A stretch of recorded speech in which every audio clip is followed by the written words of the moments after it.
வலியற்ற varicose vein சிகிச்சை எளிய 30 நிமிட செயல்முறை 7847045678. முதற்கட்ட வேட்பாளர் பட்டியலை வெளியிட்டு மக்களவை தேர்தல் களத்தை சூடாக்கி உள்ளது பாரதிய ஜனதா கட்சி.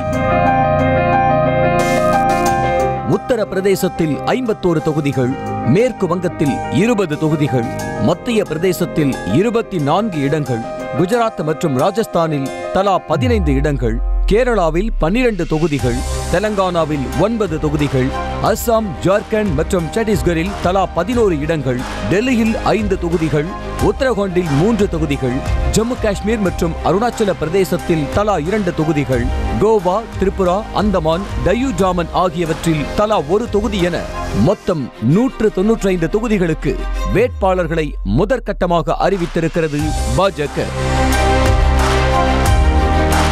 34 மத்திய அமைச்சர்களுக்கு மீண்டும் வாய்ப்பு வழங்கப்பட்டிருக்கும் நிலையில் இந்த பட்டியலில் 47 இளம் வேட்பாளர்கள் மற்றும் 28 பெண் வேட்பாளர்கள் இடம்பெற்றுள்ளனர்.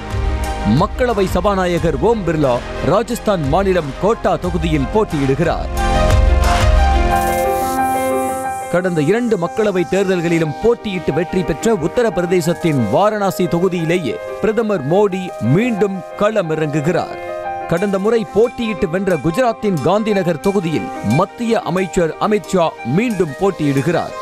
இதேபோல் பாதுகாப்புத்துறை அமைச்சர் ராஜ்நாத் சிங் உத்தரப்பிரதேச மாநிலம் லக்னோவில் களம் காண்கிறார்.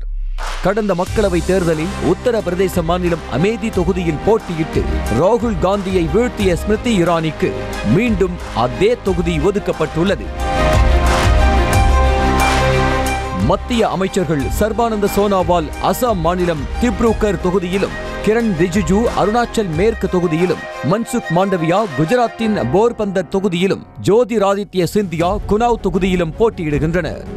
இதனிடையே உத்தரப்பிரதேசத்தின் மதுரா தொகுதியில் நடிகை ஹேம மாலினி 3வது முறையாக களமிறங்குகிறார். இந்த வேட்பாளர்கள் பட்டியலில் முன்னாள் முதலமைச்சர்கள் 2 பேருக்கு வாய்ப்பு அளிக்கப்பட்டுள்ளது. அதன்படி மத்திய பிரதேச மாநில முன்னாள் முதல்வர் சிவராஜ் சிங் சௌஹான் விதிஷா தொகுதியிலும் களம் காண்கின்றார். திரிபுரா முன்னாள் முதலமைச்சர் பிப்லாப் தேப் மேற்கு திரிபுரா தொகுதியில் போட்டியிடுகிறார். டெல்லியில் உள்ள 7 மக்களவை தொகுதிகளில் 5 தொகுதிகளுக்கு பாஜக வேட்பாளர்களை அறிவித்துள்ளது. இதில் 4 புது முகங்களுக்கு வாய்ப்பளிக்கப்பட்டுள்ளது. குறிப்பாக புதுடெல்லி தொகுதி பாஜக வேட்பாளராக முன்னாள் மத்திய அமைச்சர் சுஷ்மா ஸ்வராஜ் மகள் பன்சூரி ஸ்வராஜ் அறிவிக்கப்பட்டுள்ளார்.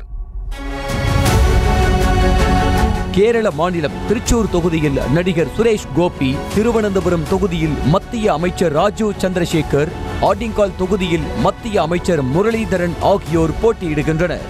கேரளாவின் மலப்புரம் தொகுதியில் கோழிக்கோடு பல்கலைக்கழக முன்னாள் துணைவேந்தர் அப்துல் சலாம், பத்தனம்திட்டா தொகுதியில் AK அந்தோனியின் மகன் அனில் அந்தோனி ஆகியோர் போட்டியிட உள்ளனர்.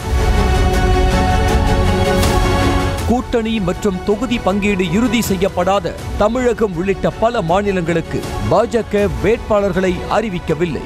விரைவில் அனைத்து தொகுதிகளுக்குமான பாஜக வேட்பாளர்கள் பட்டியல் வெளியாகும் என எதிர்பார்க்கப்படுகிறது. வலியற்ற வெரிகோஸ் வெயின் சிகிச்சை எளிய 30 நிமிட செயல்முறை 7847045678. செய்திகளை உடனுக்குடனும் துல்லியமாகவும் தெரிந்து கொள்ள சப்ஸ்கிரைப் பண்ணுங்க.